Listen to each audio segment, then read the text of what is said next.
included in the recordings, so your camera is turned off and you won't have to worry about that. Quick reminder, closed captioning is available for Zoom. I can drop the link quickly in the chat here for anyone who needs that. And we'll start this evening with a land acknowledgement. Colonial Pennsylvania boundaries were first drawn in 1681 over the original nation's land. We in Pennsylvania acknowledge the land ownership of the original indigenous peoples, honoring the Haudenosaunee Confederacy and the great nations of Pennsylvania: Erie, Iroquois, Munsee, Delaware, Shawnee, Ohio Valley, Susquehannock, and Lenape. We honor all original nations of the past and those among us today. The League of Women Voters is a nonpartisan, nonprofit organization. Our state office oversees a grassroots network of over 30 local leagues all across Pennsylvania. The league encourages informed and active involvement in government while working to increase the understanding of major public policy issues and influence public policy through education and advocacy. To learn more about our work and to subscribe to our action alerts, please visit our website, and I'll drop those links in the chat now. I'm pleased to welcome you tonight to Ballot Box Basics, Vote with Ease and Confidence. We design these webinars because we know that voting in government and elections can be complicated. And in 2024, these monthly webinars, we will discuss important topics like registering to vote, mis and disinformation, safety at the polls, and much more. Whether you're a first-time voter or vote in every election you're eligible for, we think you'll learn something new. And to watch previous recordings of ballot boxes, I will drop that link in the chat now. Throughout tonight's presentation, you're welcome and encouraged to ask questions using the Q&A function of Zoom. We'll leave about 10 minutes for Q&A at the end of the event, and you're welcome to engage with fellow participants in the chat. But please just note that we'll only be answering questions through the Q&A tool. And in addition to the recording, please note that we'll also send out a copy of all slides to the registrants. And tonight we're thrilled to have Krystle Knight with us. She is the Pennsylvania State Coordinator for Vote Riders, where she focuses exclusively on voter ID education and assistance. In addition to her civic engagement around voter ID, she sits on the executive board of the Pittsburgh chapter of the Labor of Council for Latin America Advancement. We will also be joined by Amy Widestrom, our executive director here at the League of Women Voters of Pennsylvania. She's earned her MA and PhD in political science from Syracuse University and came to the League after more than a decade of teaching and has served as chair of her department of politics and history. And then we're also joined to start us off tonight will be Colleen Coonelly. She is on the board of directors and is the chair of the Voter Services Committee, and she has over 30 years of experience working as an election protection lawyer. So I'd like to welcome you all to our webinar, and I'm going to stop sharing my screen now and then pass it on over to Colleen. Great, thank you. I'm going to share my screen, I hope.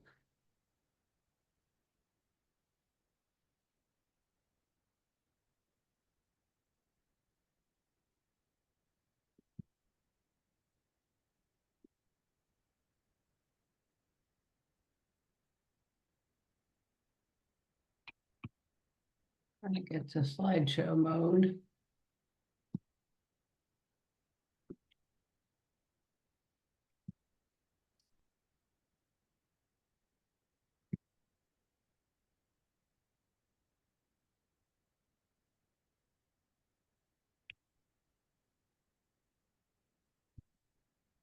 Or this is not downloading.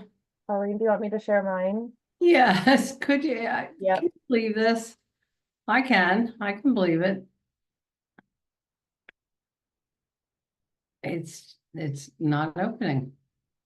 Okay, that's That's really great. Can you see my screen? Okay, yes. So can I just ask you? Just tell me when to advance. Yeah. Okay, great. Okay. So Brianna said I have 30 years of election protection, legal work, and it's true, but of course it's only every other year, and at election time. So I did not do it full time. We've talked about the ballot box basics. These are programs that were conceived of and designed by our voter services working group, which is voter services members of local leagues from across the state. So I hope that you get a lot out of this. I hope that you'll go back and look at the others. So tonight's program is emphasizing your right to vote, and we want to support your confidence. So next slide, please. I want to emphasize that for our PA election, the law is clear and it's easy to comply. Why do I say that? Because there's a lot of national news about challenges and legal changes in the law and so on, and there are plenty of them here in Pennsylvania. But for this election, it's clear, the rules are set. Next slide, please. The election day is on the 5th. Next slide. What do you need to do to vote? Well, the first thing is get registered if you're not registered. So next slide. If you look at the bottom of this slide, pavoterservices.pa.gov, you can find your voter registration status right now online. And you can either do it by your name or by your state driver's license number or PennDOT number. Next slide, please. Pardon me. If you are not registered, get registered. The deadline is the 21st for easy ways to do it. Next slide, please. So here's the online registration. Next slide. And this is critical. If you don't take away anything else from this presentation, please understand that there are 2 ways to vote in Pennsylvania: mail-in or in person at the poll on election day, which, like we said, is the 5th of November. Why am I emphasizing this? Because there are lots of different rules in different counties, and I'm going to explain some of that. But if you remember that we have mail-in or vote at the poll, just those 2 things. For the mail-in, every voter in Pennsylvania, eligible voter, is entitled to vote by mail. No excuse necessary. Just go to this mail voting, votepa.gov. Under the old law, there was a absentee mail-in option, and you had to provide an excuse and comply with other procedures. That part of the law is still in the law. So if you go online or to law books or wherever, you'll still see absentee voting. And that sounds very confusing because that requires an excuse. And we have no excuse mail voting in Pennsylvania. Next slide, please. Next slide. Okay. Pardon me. For the mail ballot, you have to do these 5 things, and you must do all 5. You must request it, and that was the slide about online, or you can walk into your election services office. Then you must vote it. Then you must double bag it, and I'll explain what I mean by that. Then you must sign it and date it with the date you've signed it. and then you must return it. And there's a reason I'm saying return it, not just mail, because there's more ways to return it than one. Next slide, please. So number one, request the ballot. Next slide. Oh, so here's the form online. Next slide. And if you need to know where your county election office is, you can look online. You cannot read those on this slide, but it's online. Next slide, please. So number two, you must vote the ballot. So you read all the instructions, you fill in your choices. So you're going to say blue pen or black pen. The big thing is make sure you fill out both the front and the back. Next slide, please. Number three, double bag it. What do I mean by that? You use 2 envelopes. One is called the official election ballot, or sometimes called the secrecy envelope. That's the inner envelope. And then the outer envelope is the business reply mail return envelope. No naked ballots, please. Next slide. So here's what you're going to get if you request mail ballot. In Chester County, and remember, every single county, each of the 67 counties in Pennsylvania, they run the elections. So they produce these materials in accordance with state law, but there's a lot of things that they have discretion at the county level. The Department of State, I believe, was trying to get all the counties to use yellow, so we could talk about the yellow internal envelope, but here's Chester County, you can see it's orange. So that's the inner envelope, you put it in the outer envelope. You can see on Bucks counties, there's a little circle on the bottom left. They have designed it so that when it is returned to them, they can see whether the yellow inner envelope is there or not. And if it's not there, it's a naked ballot, which could be thrown out. Bucks County will contact the voter and try to get them to cure the problem. Next slide, please. Here is Montgomery County's, and this is an actual mail-in ballot. It's my husband's. So you won't have the green and pink Post-its. I've covered his personal information, but you can see Montgomery County, if you look, they've filled in the year 2024, and I'll get to that. Next slide, please. Okay, you have to sign and date the envelope, the outside envelope. Next slide, please. So this is just a highlight of the last picture. So you must sign this declaration that you're qualified to vote and you haven't already voted, right? One person, one vote. We all know that. So you sign it and you put, it says today's date.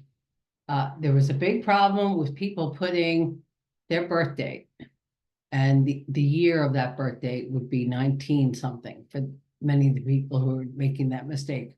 And some counties were disallowing those ballots. So now some counties are putting, well, I think the Department of State has asked every county to put 20. But like I said, Montgomery County did 2024. Next slide, please. Okay, last step is you must return it. Now, it is a mail ballot, so of course you can mail it. If you only got the ballot right before Election Day and you have concern it's going to be received in time, then you either go to your county election office and you want to turn it in person. Again, this all depends on counties. So I have here, check with your county on return locations and times. Some counties have one location, and that is the county election office, and the times are when the county election office is open, Monday through Friday, whatever their hours. Other counties have set up drop boxes, satellite offices. Next slide, please. So, in sum, there is no official early voting in Pennsylvania. Sure seems like early voting. You filled it out. It's before election day. That's given rise to a lot of confusion, but just remember it's a mail ballot. Next slide, please. Okay, so check with your county for the most up-to-date information. For example, on Friday, well, 5 days ago, Center County Selection Board approved the opening of a satellite elections office at University Park. So I don't know if it's on their website yet. I don't know if the office is open yet, but things are changing, and so you must check with your county. Next slide, please. Okay, the outer envelope has a barcode on it that's associated with the voter.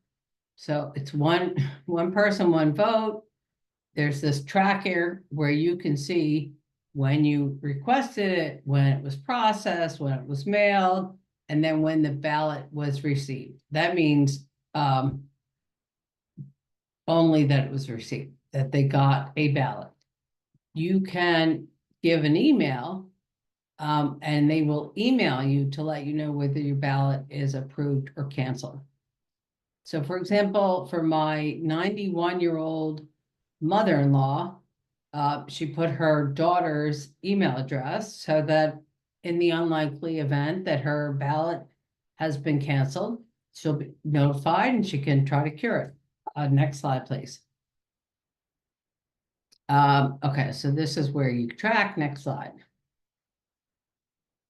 And okay, so just to review and wrap it up, you got to request it, you got to vote it, you've got to double bag it, you've got to sign and date it, and then you've got to return it.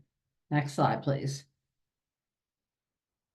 Okay, so people are very confused. Remember, there's not true early voting. If you just remember that we have mail ballots, everything else will make sense. Next slide. So our website calls it early over-the-counter voting in PA, which is exactly what it is. You can walk into your county election office, request a mail ballot, vote the ballot, properly put it in the envelope. Perhaps if they're very receptive, they'll assure you that you've gotten it all right, and then they take the ballot. Well, that sure seems like early voting, but it's not. It was a mail ballot. The next one is Department of State calls it vote in person by mail ballot before election day, which seems odd, but if you now understand that we have mail ballots, not really early voting. Bucks County calls it on-demand mail-in ballots. You can go in during normal office hours, and they have 2 satellite offices. The Lancaster Board of Elections said that there are other methods other than U.S. mail that you could go in and request and promptly receive your mail ballot and mark it there. Lackawanna says that they want to clarify a misnomer. It's not really, it's not early voting, but they explained as long as they have ballots, voter can come in, fill out their mail-in ballot. It says or absentee, but I'm just going to go for the mail-in ballot and vote while you're there. Okay. Again, in every county, contact your county election office. Next slide, please. Okay. When can you get your ballot? There is on the pa.gov website mail ballot availability. And I looked today, and I think there were 17 counties that have their ballots printed and available. Like you saw the Montgomery County one. But that means there are 50 counties that don't have them available yet. Next slide, please. Okay, then we're going to turn to voting at the polls. And for this, I will turn it over to Amy. And Amy, thank you for running those slides. Thanks.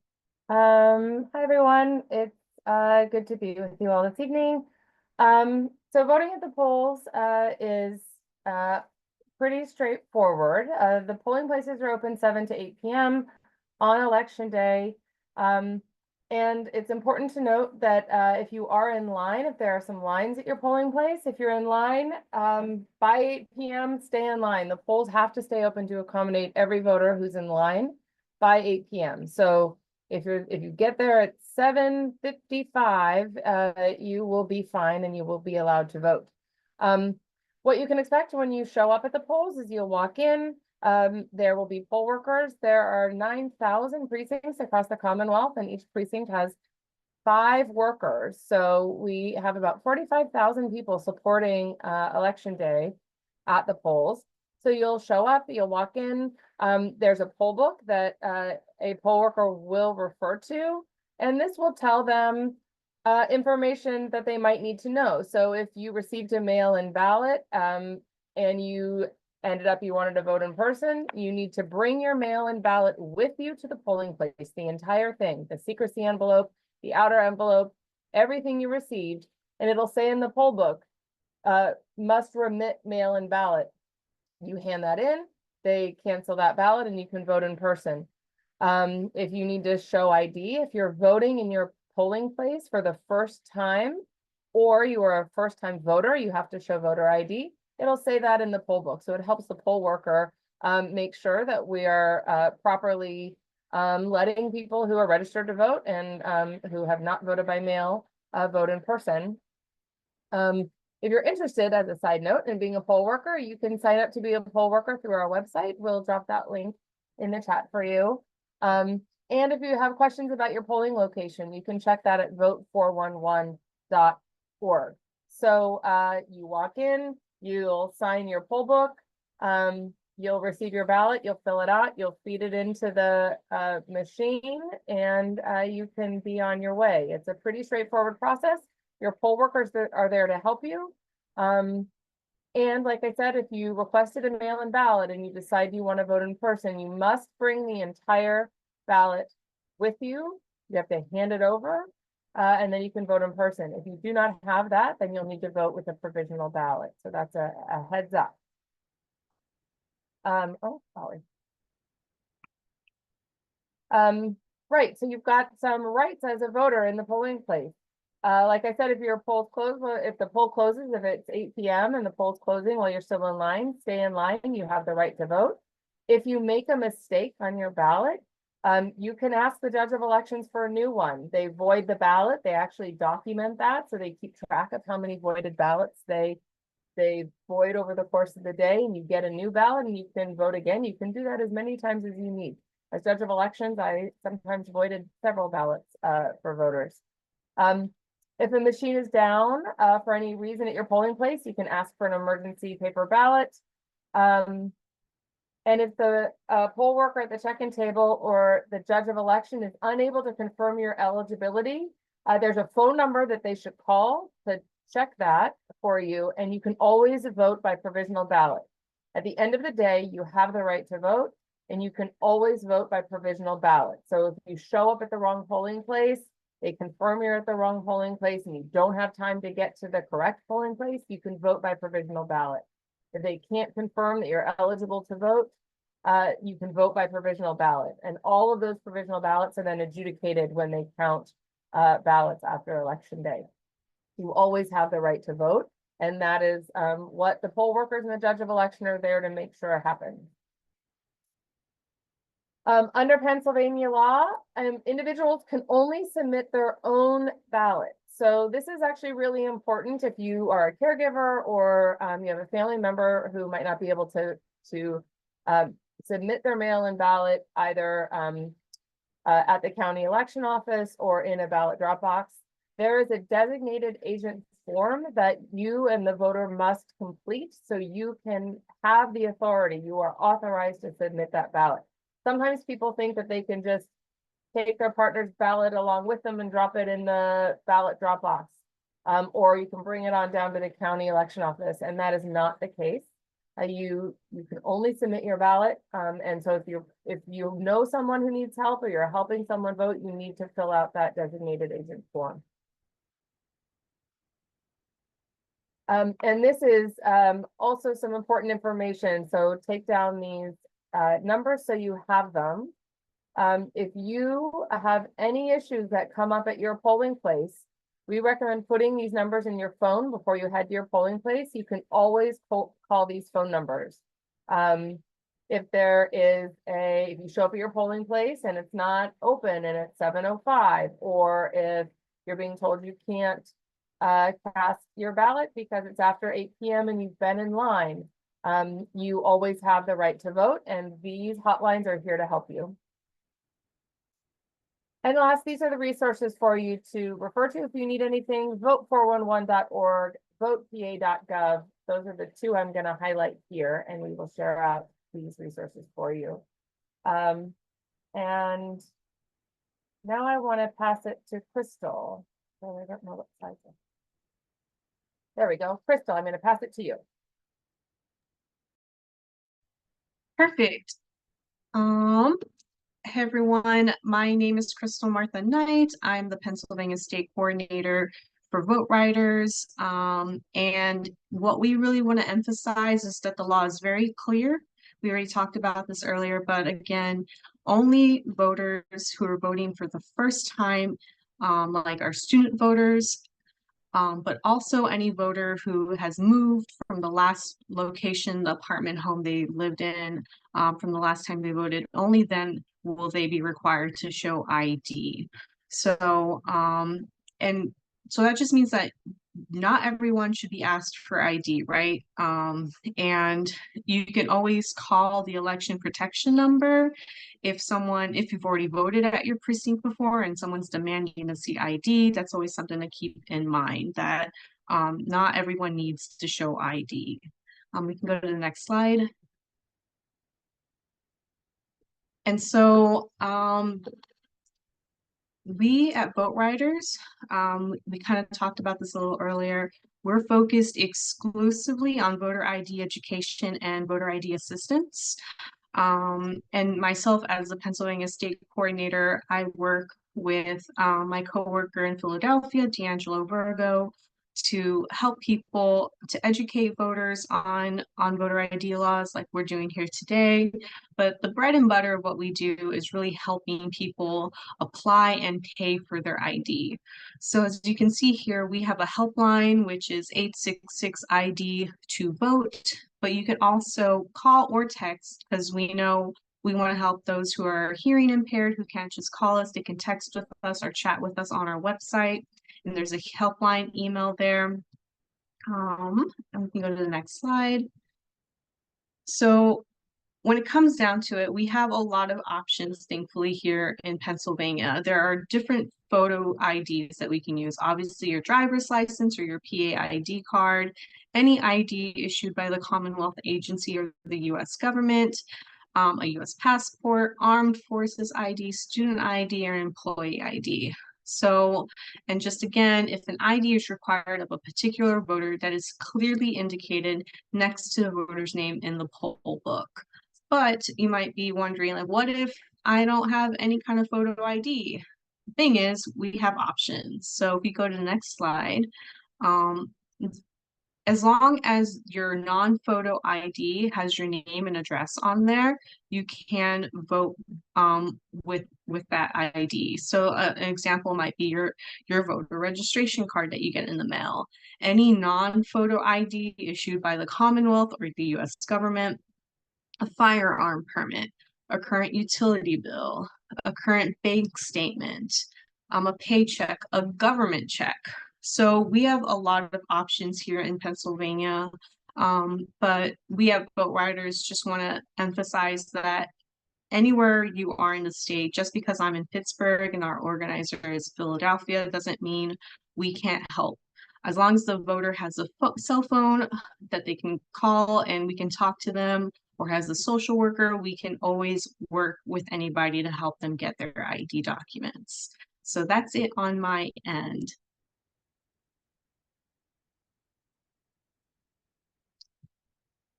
Great. Thank you so much. And thank you all for attending. I always find I learn something new at Ballot Box Basics. I'll now open it up to questions. So audience members, please feel free to continue to ask questions using the Q&A function. So I'll start first. I have a question for Krystle. If someone has changed their name and has not changed their polling place, will they still have to show an ID to vote? Oh, sorry, Krystle, you're muted. Thank you. So if you've changed your name, you're going to need to have an ID with that updated name on it. So, and you can only do that if you legally changed your name. So if you're in the process of changing your name and you go by your new name and everybody knows you as your new name, you still unfortunately have to use whatever is on your ID or your birth certificate. But vote writers can help folks who are trans and non-binary update their name if y'all were needing any of that kind of help. Great, thank you so much, Krystle. And it looks like we have a question from Kathy. She is wondering, where can I get information about registering and voting as a college student? Take it away, Amy. Yeah, so voting as a college student can feel a little tricky sometimes. So you have a couple of options. If you're registered to vote in your hometown or your home state, you can stay registered to vote there. The trick is you have to go back and vote in your precinct, or you have to remember to request a mail-in or absentee ballot if you're not from this state, right? So whatever your state requirements are, you have to remember to request that ballot and mail it back in time according to those laws. Or you have to remember and find time, skip class, don't tell them I told you this, to get home to vote in person, right? Or you can register to vote in your new location as a college student. So sometimes it's confusing for college students because in their heads, they still think about home as being home. But when you think about where you're registering to vote, this is actually also the case if you've got two homes for people who might have vacation homes. When you're registering to vote, you have to think about what is your primary address, which is where do you lay your head at night? Where is your the bulk of your life lived? Where is what is the address on your ID? So as college students, even if you don't change your driver's license, where you lay your head at night is your college campus. You can register to vote there. So I often encourage students to actually register where they go to school because that minimizes conflict or obstacles. You don't have to try to get home. You don't have to remember to request a ballot. Lots of college campuses have shuttles to the polling place. If you're on Penn State, Maine, you might be lucky enough to have your satellite election office open by election day. But those are the sort of the considerations that college students have to weigh, right? Are you going to remember to request a mail-in ballot, or can you get home on election day to vote in person? And if not, register where you go to school. Thank you so much for that, Amy. And we have an anonymous attendee ask, don't you have 6 days to cure an ID deficiency? Can't you vote provisionally even if no to that day? It looks like Krystle responded to it, but if you want to just say your answer out loud for everyone to hear, that would be wonderful. Yeah, so yes, I see another question similar to that in the Q&A. Yes, absolutely. If you lack ID that day, but you are a registered voter, you can absolutely vote provisionally. That is your right, even if you don't have the ID on you. Great, thank you so much. Are there any questions? If you have a question, please type it in the chat. I have another quick question. Just while we wait. Do you offer rides to the polls? I'm sorry if I might have missed it in the presentation. So our name can be a little misleading. Vote Riders. We're named after the Freedom Riders. We don't offer rides to the polls just like to everybody, but anybody that we have assisted in getting their ID or any of their vital records, we can offer them rides to the polls. So yes and no to that question. Great, thank you so much. That explains the name. Is there any other questions? Please feel free to type them into the Q&A section. I'll give it a couple moments. Hey, Brianna, I would like to flag and to just sort of double click, to be kind of cheesy about it, on Colleen's point about the date. There's been lots of confusion because of reporting about court cases related to dating mail-in ballots. And I just want to be really clear that right now, the law in Pennsylvania states that you have to date your mail-in ballot. And the date needs to be a date between when you received your ballot and when you mail it back, right? They're not going to know exactly when you dated it, but when you sign, date the current day, not your birthday. It is the case that even with counties that filled in the full date in the primaries, 2024, people still crossed out the full date and wrote their birthday. People really want to write their birthdays on these envelopes, and it is not your birthday. It is the date that you're mailing the ballot. And right now, the law states that because of a recent Supreme Court of Pennsylvania ruling, that you must write or the date can be used, an incorrect date can be used to reject ballots. So be sure to write the current date on your mail-in ballot before you mail that in. But keep an eye on the news. There is a possibility that that could change. And if it does, the League of Women Voters will be letting everybody know. But I would say just date your envelope, please. Ask your friends and family to please date it. The law will not change. Under the Pennsylvania statute, it says the voter must sign that outer envelope and date it. That is the law. The legal question is whether that is an unfair Right. Obstacle to voting. Right. You know, think know about why my the hand is count up, the sorry. jelly beans in the jar in order to vote. I mean, there's a federal law that states can't impose inconsequential requirements, things that don't go to the vote to the franchise.